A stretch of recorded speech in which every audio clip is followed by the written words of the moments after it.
The teenager charged in the shooting at Lad People Stadium was back in court today. 17-year-old D'Angelo Parnell pleaded not guilty to 9 counts of attempted murder. News 5's Katerina Lukatich was in court. D'Angelo Parnell's lawyer says they have their own investigators looking into what happened that night at Lad People Stadium, but for now they've entered a plea of not guilty and will wait for the preliminary hearing. Parnell walked into a Mobile County courtroom for the first time this morning.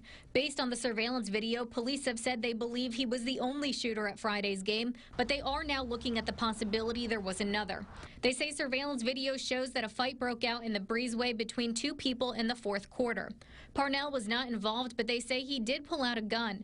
About 7 minutes later, 2 groups consisting of students from LaFleur and Williamson began fighting again. That's when police say Parnell pulled out a gun again and began firing shots. Parnell's lawyer says they are waiting to see what evidence authorities have to support the claim.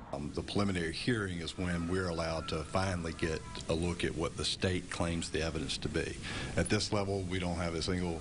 I was given the complaints, which just states the name of the victim and what they allege happened, but we don't have anything other than that at this time. But I do suggest that remember that he is not guilty until he's proven guilty, and he needs to have an opportunity to air the facts. Parnell will be back in court on October 8th for a preliminary hearing. In Mobile, Katerina Lukatich, WKRG News 5.